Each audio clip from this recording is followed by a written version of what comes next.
बघा, एखादा वक्ता वा प्रवचनकार भीमरावजी चांगलं बोलणं, फार चांगलं बोललं म्हणतात, फार चांगलं सांगितलं, मी त्यापुढे जाऊन सांगेन, चांगलं बोलण्यापेक्षा खरं बोललं पाहिजे, हे त्याही पलीकडचं आहे. लोक चांगलं बोलणारे खूप आहेत, पण खरं बोलणारे फार कमी आहेत. खरं बोलत नाहीत माणसं, लबाड बोलतात. आणि पुढची माणसं कशी आहेत, तोड पाहून बोलतात. कधी कधी माणसं त्याच्यासारखंच बोलतात. थोडा त्याला पाहतात, जे माणूस समोर जसं दिसत त्याच्यासारखं बोलतात. मुसा वादा वेरमणी सिक्खापदन समाधी, आम्ही काय सांगतोय ते चांगलं बोलायला सांगत नाही. त्याच्यात चांगलं बोला हे अर्थ नाही. मुसावादामध्ये खरं बोला हे अर्थ. बाई असो माणूस असो, आणि खरं बोलल्यावर माणसाला राग येतोय. अवघड आहे की नाही? धम्मात सांगितलंय खोटं बोलायचं नाही, आणि खरं बोलल्यावर राग येतोय. किती अवघड समस्या आहे. बोलणाऱ्यानं कसं करावं, काय सांगावं. असेवनाच बालानं पंडितानं सेवना पूजाच पूजनीयानं येतं मंगल. ही गाथा आपण ऐकतो, वाचतो, पाहतो.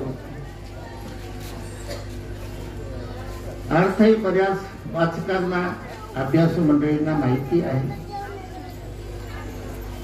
ते मूर्खाची संगत न करणे, शहाण्या माणसाची संगत करणे आणि पूजनीय लोकांची पूजा करणे, ते ठीक आहे. पहिल्या 2 ओळी, शेवटचं जे विधान आहे ते पूजाच पूजनीयानं येतं मंगल. जे पूजेला पात्र आहे त्याची पूजा केली पाहिजे. जे दान देण्याला पात्र आहे त्यांना दान दिलं पाहिजे. जे स्तुती करण्याला पात्र आहे त्याची स्तुती केलीच पाहिजे. जे सन्मानाला पात्र आहे त्यांचा सन्मान केला पाहिजे. जे पात्रच नाही, जे अपात्र आहेत त्याची पूजा करणे किंवा त्याचा सन्मान करणे निरर्थक आहे की नाही? चुकीचं आहे की नाही? मग कशाची पूजा करावी, कशाची पूजा करू नये, हेही आपण निश्चित केलं पाहिजे की नाही? दगडाची पूजा करणे व्यर्थ आहे, मातीची पूजा करणे व्यर्थ आहे, झाडाची पूजा करणे व्यर्थ आहे. कारण या निर्जीव वस्तू आहेत, सजीव नाहीत. त्याच्या चेतना आहे काय? त्याच्या संवेदना आहेत काय? त्यानंतर आता दसऱ्याच्या वेळेला काही लोक गाड्या मोटरची पूजा करतात, काही लोक शस्त्राची पूजा करतात, काही लोक लोखंडाची पूजा करतात, काही घरातलं असलं नसलं बाहेर काढून त्याची पूजा करतात, काही लोक सोन्याची पूजा करतात. आता सोन्यामध्ये चेतना आहे काय? ते विनिमयाचं, शोभेसाठी वापरायचा दागिना आहे. त्याचं मूल्य आहे, त्याला मूल्यही आहे, ते आम्ही नाकारत नाही. पण ते बाईनं दागिना म्हणून गळ्यात घालणं स्वाभाविक आहे, ते असावं, त्याला काही वाईट नाही. परंतु ते पूजेचं साधन नाही आहे. त्याच्यानंतर नदीची पूजा करणं व्यर्थ आहे, लाकडाची पूजा करणं व्यर्थ आहे, गायीच्या गोमूत्राची पूजा करणं व्यर्थ आहे, नद्या नाल्यांची कुंडांची पूजा करणं व्यर्थ आहे. तुम्ही बुद्धाच्या काळात कथा ऐकली ना, ग्रंथ वाचन करताना, आचिरावती नदीची गोष्ट तथागताच्या काळात आलेली आहे की काही लोक, ही नदी पाण्यानं भरलेली होती, जशी आता आपली गोदावरी भरलेली आहे, अलीकडे म्हणजे गोवर्धन काठाच्या काठाला काही लोक पूजा मांडली काही लोकांनी, आणि पूजेमध्ये काय म्हणू लागली की गंगा माय मला पलीकडे जायचंय, की पलीकडा किनारा इकडे येऊ दे, इकडा किनारा तिकडे जाऊ दे. आता याच्या विनंतीला मान देऊन असं होईल का? म्हणजे ती पूजा व्यर्थ आहे की नाही? तुम्ही कितीही दिवस ती पूजा करत बसल्यानं तुमच्या विनंतीचा मान राखल्या जाणार नाही. ती पूजा व्यर्थ आहे. काही लोक गायीची पूजा करतात, काही लोक बैलाची पूजा करतात, पोळ्याला करतात की नाही? आता बैलाला खाऊ घालणं, देखभाल करणं चांगली गोष्ट. त्याला पूजा करू लागले तर कळते का त्याला? आपली आरती होऊ लागली, आपल्या गळ्यात माळ घातली, कळते का त्याला? बैलाला प्रज्ञा आहे काय? गाईला प्रज्ञा आहे काय? रेड्याला प्रज्ञा आहे काय? काही ठिकाणी रेड्याला सुद्धा पूजा करून कापतात. या जनावराला प्रज्ञा नाही, या निर्जीव वस्तूमध्ये चेतना नाही. कुठल्याही आपल्या षडायतनाला, चक्षुला, श्रोत्राला, जीवाला, कायाला, मनाला या लोकांनी पूजा करत असलेली त्यांना कळाली, आणि आपल्या या षडायतनाला त्यांनी संवेदना त्या तरंग आलेत किंवा कळालंय, असं होतंय का? होत नाही. ती विजापूर्त.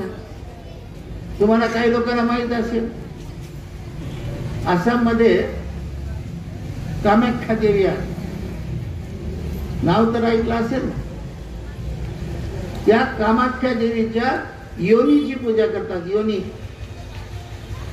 आणि ती बाई दगडामध्ये नग्न दाखवलेली आहे. जसे खजुरावला चित्र आहेत ना मंदिरावर. आता खजुराव बऱ्याच लोकांना, आमचे जस्टिस गवई बोलल्यामुळे खजुराव काय मंदिर आहे कुठं आहे माहीत व्हायला लागलं. त्याचंही लोकांना माहित नव्हतं. MP मध्ये आहे, मी जाऊन आलेलो आहे तिथे एकदा. खजुरावला सर्व सेक्स नग्न चित्र बायाचे माणसाचे त्या मंदिरावर कोरलेली आहे खजुरावर. तसेच त्या कामाख्या देवीच्या योनीची सुद्धा पूजा करतात, आणि ते दगडाच्या.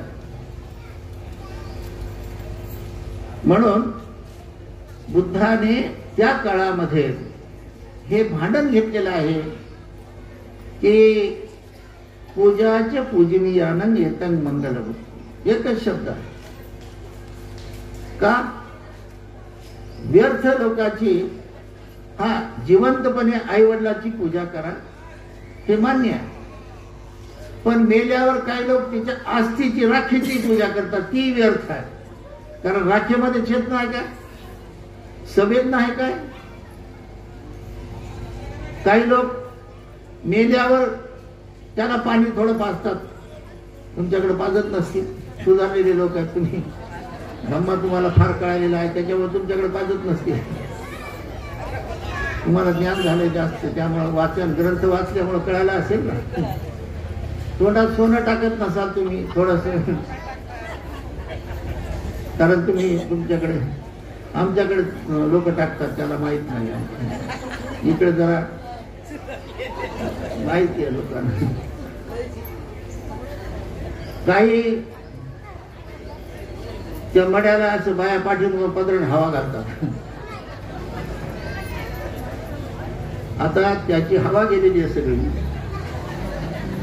आणि त्याला जेव्हा म्हातारपणात पंखा, कूलर, AC लावून हवा द्यायची होती तेव्हा दिली नाही. आता पत्र हे खोटं खोटं आहे की नाही? वागणं लबाड वागायला की नाही? जिवंतपणे आईवडिलांची सेवा करा, पूजा करा, त्याची चालेल गोष्ट. खाणं पिणं करा. मेल्यावर काही लोक ते घेऊन जातात. आताच मागच्या महिन्यात संपला ते पित्र कावळ्याला खाऊ घालायचं. तुमच्याकडे घालत नसतील कावळ्याला, दिवस येत नसतील, कारण तुमच्याकडे सगळ्यांना धम्म कळालेला असतात. ज्ञान प्राप्त झालेलं असल्यामुळे तुम्ही ते करीत नसाल, पण काही ठिकाणी करतात लोक, ते व्यर्थ आहे. बघा, भंतेजी आमचे सगळे नेहमी सांगत असतात, पुण्य करा पुण्य करा. मी सांगणार नाही पुण्य करा म्हणून, शिल्लक ना मी म्हणा असं कसं सांगायचं. मी पुण्य करा सांगणार नाही, मी एवढंच म्हणेल की वाईट काम पाप करू नका हे सांगेल मी. अहो, पाप करू नका म्हणजे पुण्य आलंच की त्याच्यासोबत. पुण्य करा वेगळं सांगायची का? माती खाऊ नका सांगायचं वेगळं काय? शेण खाऊ नका, माती खाऊ नका हे सांगायचं. चांगलं खा हे सांगायचं म्हणजे ते खाऊ नका, त्याचा अर्थ दुसरा होतो. दोन्ही सांगायची गरज नाही. त्यामुळे पुण्य करा म्हणायचा विषयच नाही. पाप करू नका हे सांगा ना. काया वाचा मनाने पाप करू नका, अकुशल कर्म करू नका, वाईट करू नका. म्हणून आपण जी पूजा करतो ती पूजा व्यर्थ आहे का सार्थकी आहे याचाही शहाण्या बुद्धिमान माणसानं विचार केला पाहिजे. आता एक ग्रंथ आहे, ग्रंथ दिवसभर ठेवायचं, 3 महिने ठेवायचं आणि त्याची नुसतीच पूजा करायची, वाचायचंच नाही. ज्ञान प्राप्त होईल का? असं आम्ही ग्रंथ प्रामाण्यवादी नाही, पण ग्रंथाची पूजाही व्यर्थ आहे, तेही करू नका. कुठली पूजा करायची ते थोडस आपण त्याच्यातून जाणून घ्या. आपण ज्ञान प्रज्ञावान माणसं आहोत,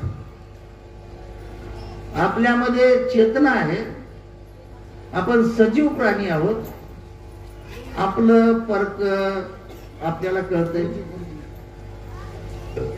वाईट चांगलं स्वार्थाचं आपलं कळतंय, हिताचं कळतंय की नाही. आपण काही फायद्याचं असेल तर त्याच्यात जातो, फायद्याचं नसेल तर जात नाही, फायद्याचं तोट्याचं कळतं. म्हणून तथागत बुद्धाने खरं बोललेलं आहे. प्रत्येक जे तुम्ही धम्मपद वाचाल,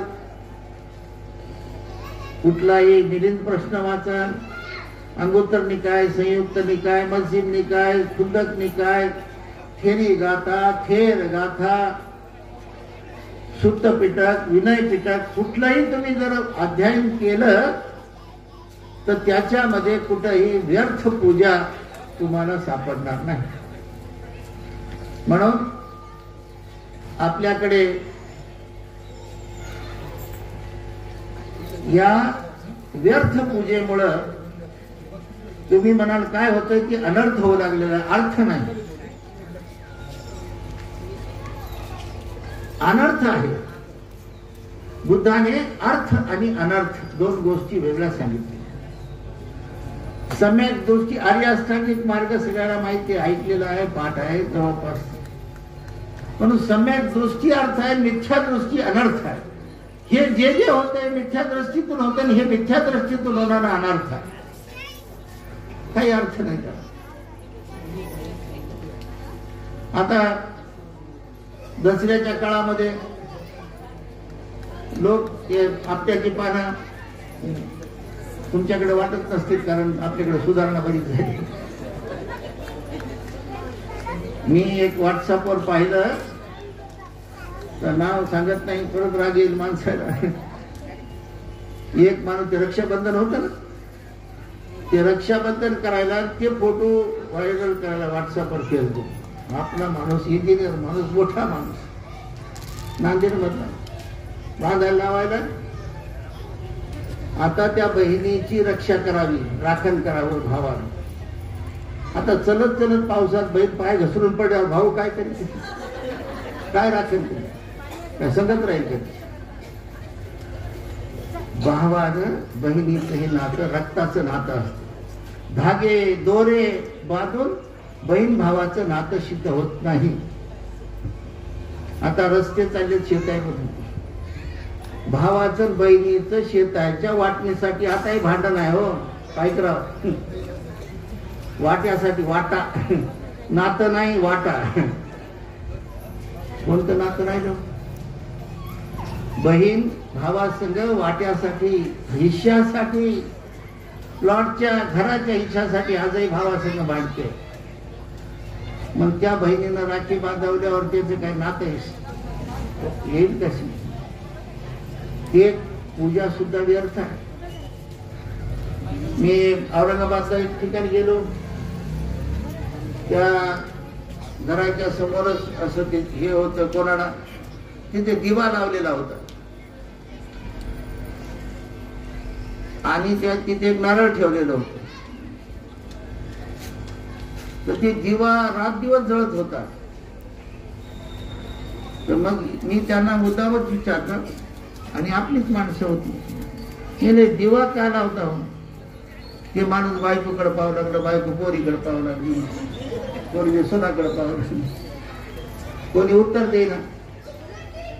मग एकानं उत्तर दिलं, म्हणजे हे लावून ठेवलं की भूत येत नाही म्हणते. ते दिवा जर रात्रंदिवस तिथं ठेवलं भूत येत नाही म्हणजे. बघा, म्हणलं राहायला घरं नव्हते, पत्र्याचे घरं होते, घरात ओन फुटत होती खाली ओन. आपल्याला बरे दिवस नव्हते, चांगले घरं आले. त्या घरात आता बाबासाहेबांचे पुस्तक आले, तर तुम्हाला भूत कुठून येणार आहे तुमच्या घरात? म्हणजे ही पूजा, काही ते घराला ते नारळ आणि ते लिंबू ते बांधून ठेवतात आजही काही ठिकाणी. तुमच्याकडे बांधत नसतील, तुमच्याकडे सुधारणा झाल्या. ते घराच्या दाराला बांधतात ना कपड्यामध्ये, ते कशामुळे बांधतात मलाही काही माहित नाही आणखी, पण बांधतात. काही लोक ते बैलाच्या घोड्याच्या पायाला ती नाल असते ना ती ठोकून देतात. कशामुळे ठोकतात त्यांचं त्यांना माहित आहे. आता लग्न कार्यामध्ये सुद्धा आपल्याकडे ते एवढा रुमाला टावेल टाकतात, टोपी त्याला एवढी लीड लावतात. आता ते रुमाल कोणत्या कामात येत नाही, काहीच नाही. मोठा टर्कीचा रुमाल आणला तर अंगाला तरी कामात तरी येईल, एवढा दुसरा रुमाल आणतात. आणि ती टोपी तर कोणी घालतच नाही. आता घालते का टोपी कोणी? म्हणजे व्यर्थ सोपस्काराबद्दल चाललेला आहे आपला विषय, निरर्थक सोपस्काराबद्दल चाललेला आहे. मग दगडाचा असो की माणसाचा असो, त्याला नीळ लावली नाही तर राग येते माणसाला. मला निळच का म्हणतात? तुमच्याकडे येत नसेल, कारण तुम्ही राग द्वेष मोहातून मुक्त झालेली माणसं आहेत सगळी, त्यामुळे तुम्हाला येत नसेल राग द्वेष किंवा राग. बाहेर मी मुक्त झाले असतील रागातून, राग येत नाही आमच्या बाहेर. ग्रंथ वाचन केलंय ना, हा नाही ग्रंथ वाचन केलं राग कसं येते हो? 3 महिने वाचले ना आम्ही, तेव्हा आमच्यात राग येत नाही, द्वेष नाही, मत्सर नाही, आम्हाला हेवा नाही, कोणाबद्दल तिरस्कार नाही, गर्व नाही, अभिमान नाही, आम्ही कोणाच्या चुगल्या करत नाही, कारण ग्रंथ वाचन केलं आहे. बघा, सोपस्काराबद्दल. आणि काही ते आहेर करू लागले ना लग्न कार्यात, तर डोक्यावर रुमाल ठेवतात, नाही तर टोपी घालतात, डोकं उघडं नाही ठेवत. आता याच्या डोकं उघडं ठेवून जर आहेर केला तर काय फरक पडणार? नाही तर डोक्यावर हात तरी ठेवतात. मी अर्थ आणि अनर्थ, तथागत भगवान बुद्धाने सम्यक दृष्टी हा अर्थ आहे, मिथ्या दृष्टी हा अनर्थ आहे. तेव्हा अनर्थकारी जेवढ्या गोष्टी आहेत त्या आपण करता कामा नये. ज्याच्यात अर्थ पूर्ण आहे, ज्याच्या जीवनाच्या दुःखमुक्तीचा मार्ग आहे, ज्याच्यातून आपल्या समस्या सॉल्व्ह होत्या, रोजच्या जगण्याची दिशा ज्याच्यातून मिळते, ज्याच्यातून आपल्याला ऊर्जा मिळते, ज्याच्यातून प्रसन्नता येते, ज्याच्यामधून आपल्याला कुणाच्याही बद्दल हेवा वाटत नाही, आपल्यामध्ये तरंग एकदम पवित्र तरंग निर्माण होतात, अशीच कृती आणि काम माणसानं आयुष्यात करावं. त्याला सम्यक कर्म म्हटलेलं आहे. मिथ्या वाचेकडे जाऊ नये. आणि जी तुमची वाचा आहे, जे काय असेल, मी म्हणणार नाही माणसाला खोटं बोल नाही, खोटं बोला हे म्हणेल मी आता सांगितल्याप्रमाणे, खोटं बोलल्याबद्दल बोलणार नाही. पण माणसानं खरं बोलावं. खरं बोलल्यावर खोटं बोलायचा विषयच येत नाही ना. खोटं बोलू नका हे म्हणायचं काय संबंध येते? खरं बोलायचं. म्हणजे नैतिकता जीवनामध्ये पाळा, नीतिमत्तेनं जीवन जगा, शुद्ध जीवन जगा, चांगलं जीवन जगा. हे आपण जर सांगत राहिलो तर अनर्थ जीवन जगण्यासाठी माणसं वळणार नाहीत, अनर्थाकडे जाणार नाहीत, अर्थाकडेच वळतील. बघा आता काही ठिकाणी ते नवरात्र की 10 रात्र आहेत माहित नाही मला, एका मंदिरामध्ये वाघावर देवी बसवलेली आणि तिथे पुजारी होती. दरवाज्यातून एक माणूस येत होता. त्याला विचारलं, बाबा तू म्हणजे मटण खातोस की नाही? ते म्हणला मटण खातो. मटण खाणाऱ्या माणसाला देवीकडे मध्ये प्रवेश नाही म्हणले. तू जर शाकाहारी असशील तर तुला प्रवेश. वाघमारे गेले. मग तो माणूस म्हणला, ती जी देवी ज्या वाघावर बसलेली आहे ती वाघ काय गवत खाते का रे? वाघ ज्याच्यावर बसली ती काय गवत खाते? ते तर मासच खाते. त्याला कशी काय मध्ये येते? त्याच्यावर बसली परत. आणि दुसरं म्हणजे तुम्ही ढोल वाजवायले की नाही म्हणले, सगळेजण म्हणले ढोल वाजव. त्या ढोलाला कातडा कशाचं आहे रे? म्हणजे ते ढोलाचंच कातड आहे म्हणजे. ते कसं चालतंय रे म्हणजे तुम्हाला? या गायबी कळालं नव्हतं, याच्याही डोक्यात नव्हतं. म्हणलं जाय बाबा जाय, काही कर म्हणला जाय. ही निरर्थक पूजा, ही मिथ्या दृष्टिकोनातून निर्माण झालेल्या पूजा आपण करता कामा नये. डॉक्टर बाबासाहेब आंबेडकरांने आपल्याला शुद्ध धम्म दिलेला आहे. शुद्ध स्वरूपामध्ये 22 प्रतिज्ञा दिलेल्या आहेत. आपल्याला सन्मार्ग दिलेला आहे. का हो? पहिले 5 पंचवर्गीय जे दीक्षा घेतलेली ते काय महार होते काय? शेड्यूल कास्ट होते काय? ब्राह्मणच होते. स्वतः भगवान बुद्ध ज्या कुळातून आले ते काय हलक्या कुळातले होते का? क्षत्रिय कुळातले होते. आता थायलंड, जपान, कोरिया या देशामध्ये जे बौद्ध लोक झाले ते काय महार आहेत? काय महार होते का पहिले? नाही. म्हणजे याचा अर्थ स्पष्ट होतोय की बौद्ध धर्मामध्ये जातीयता नाही, जाती नाही, वर्ण व्यवस्था नाही, चातुर्य वर्ण नाही, कुठल्याही प्रकारे उच्च निस्ता नाही. मनुष्य प्राणी आपल्या कर्माने, आपल्या कुशल कर्माने, शुद्ध कर्माने माणूस मोठा होत जातो. कोणी कुणाला लहान करत नाही, कोणी कुणाला मोठं करत नाही. म्हणून ही पूजा केली, इतक्या दिवस उपवास केले, इतक्या दिवस उपवास केले. मंगळवार, बुधवार, गुरुवार, शुक्रवार तुमच्याकडे कोणी धरत नसतील उपवास, कारण तुम्ही सुधारलेले. उपास तपास करत नसाल तुम्ही. काही ठिकाणी करतात उपास तपास. काही काही गुरुवार, कोणी शुक्रवार, कोणी मंगळवार, कोणी बुधवार, आणि काहीच खात नसतील दिवसभर. हे उपास असेल तुमच्या. तेव्हा उपवास हे कशासाठी करायचे हेही व्यर्थ आहे. उपास करणे कुठल्याही वेळेला तुम्ही उपास करा, व्यर्थ आहे. खाण्याने माणूस शुद्ध आणि अशुद्ध होत नाही. अमगंध नावाचं सूत्र आहे आपल्या साहित्यात, ते वाचा. खाल्ल्याने पवित्र किंवा अपवित्र माणूस होत नाही. आता तर लोक शेण आणि गाईचं गोमूत्र खाऊन पवित्र होऊ लागले. कधी काळी आमच्या माणसाने आजच्या गाईच्या गाई खाल्ल्या.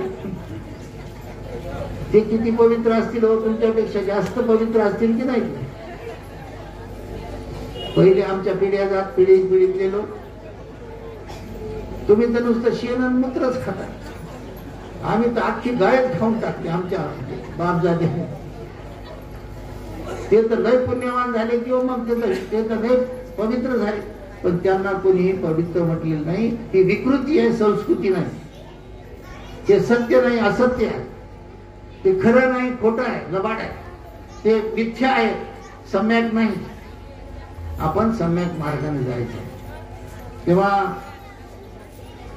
बुद्धाच्या धम्माकडे पाहत असताना विशिष्ट दृष्टिकोन, उच्च दर्जाचा दृष्टिकोन पाहिजे. अभ्यास केला पाहिजे, वाचन केलं पाहिजे. धम्माला समजून घेत असताना आपण व्यर्थ पूजेकडे न वळता आज तुमच्या संयोगनगरमध्ये, नांदेडमध्ये एक वेगळं नाव आता तुमच्या विहाराचं, पण ते श्रीरत्नमुळे झालेलं. कुठलाही कार्यक्रम असेल, काही जरी असेल तर संयोगनगरचं नाव, महिला मंडळाचं नाव आहे.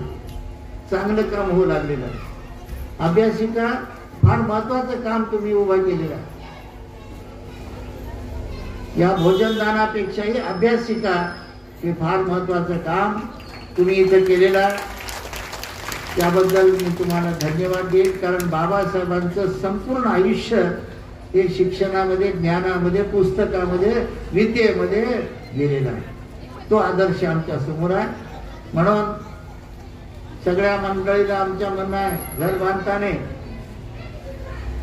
नवीन, आता ज्यांनी बांधले त्यांनी बांधले, नवीन बांधताना हे बेडरूम, जेवण करायची रूम, आंघोळीची रूम, ही बैठक रूम, आता इथे पुढे ही खोली आमची पुस्तकासाठी खोली, असं पुस्तक वाचायला सुरू करा की आमची पुस्तकासाठी खोली नाही. सगळ्या खोल्या बांधतात मी, पोरासाठी, पोरीसाठी, अभ्यासिका, पण पुस्तकासाठी खोली बांधा. एक खोली, त्याच्यात पुस्तकच राहतील. तुम्ही जरी नाही वाचले तर तुमचे मुलं, मुलाचे मुलं, नातू वाचतील भविष्यामध्ये, पण वाचतील. पुस्तकासाठी खोली बांधा आणि पुस्तकाची अभ्यास करून पूजा करा, अशी नाही. तेव्हा संयोगनगरचं नाव बंतेजीनं इथेच न करता मुदखेड सुद्धा चांगलं उभं केलं. मुदखेडची मंडळी, मुदखेडला आमचं रेल्वे स्टेशनचं ज्या बाजूचं विहार आहे, 2-3 धम्म परिषदा चांगल्या पद्धतीने घेतल्या भट्टीच्या मार्गदर्शनानं. आता भिक्खू निवासाचं काम होत आहे, स्वच्छतागृहाचं काम होत आहे, परिषदा होत आहे, बुद्धमूर्ती आली. बघा आपल्या शेजारी असलेलं स्टेशन, तुमच्याकडून इथून प्रेरणा घेऊन, संयोगनगरची प्रेरणा घेऊन आज मुदखेड उभा राहत आहे. आणि हळूहळू तुम्हाला सांगतो की बाबासाहेब आंबेडकरांची जे संकल्प आहे,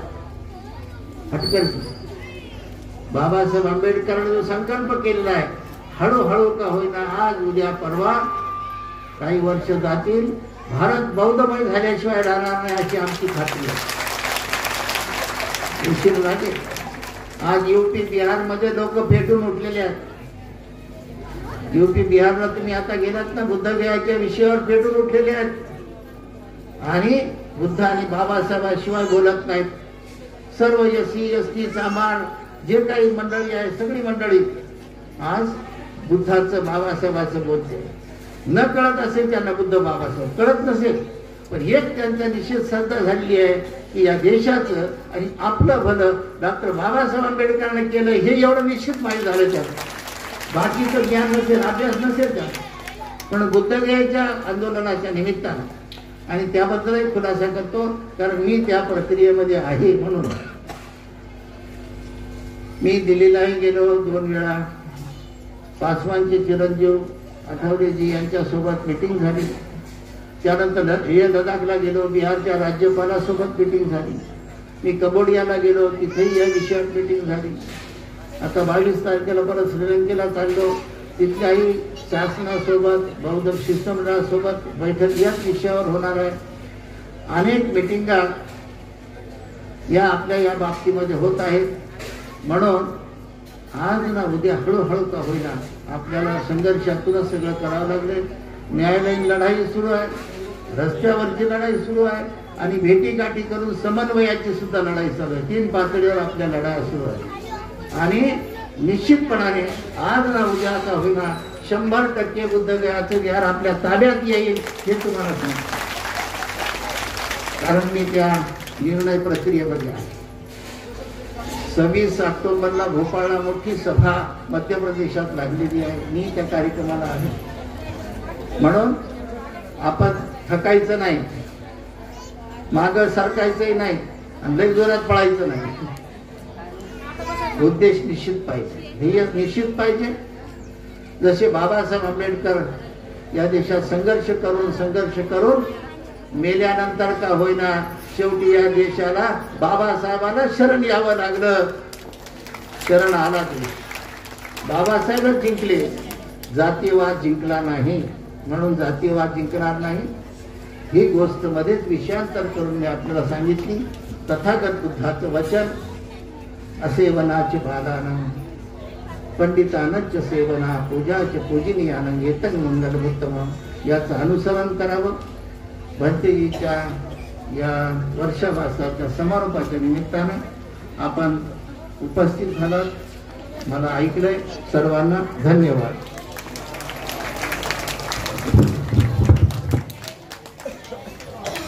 मला साधू साधू साधू वेळातला वेळ काढून पूज्य भदंत उपभदजी आम्हाला मार्गदर्शन करण्यासाठी आले. त्यांना मी मंगलकामना करतो. श्रद्धावान उपासक उपासिकांनो, आपलं विहार हे छोटं आहे. अनेक लोक म्हणले हे तुम्ही इकडं काय करता, आधी बुद्ध विहार बांधा, गळायले बुद्ध विहार. तुम्हाला सांगतो 50 लाख रुपयाचा आपला प्रस्ताव आपण शासनाकडे दिलेला आहे. तेही लवकरात लवकर आपल्याला उपलब्ध होईल. आणि मला याची खात्री आहे, मी जर नांदेड मधल्या उपासकांना सांगितलं की कोणाला गळगाळी मागितली तर गळगाळी नाही म्हणणार नाही, सिमेंट मागलं तर सिमेंट नाही म्हणणार नाही, इटा मागल्या तर नाही म्हणणार नाही. आपण एका 6 महिन्यात 1 वर्षामध्ये बुद्धविहार बांधू शकतो. आम्ही जरा हे बाजूचं जे काम करून घेतलंय. आज आपल्याकडे 32 लेकरं सकाळी येतात 7 वाजायला. 32 लेकरं 2 घंटे ट्युशन, 2 मास्तर आहेत. नांदेडमध्ये असा एक उपक्रम आपण हाती राबवलेला आहे.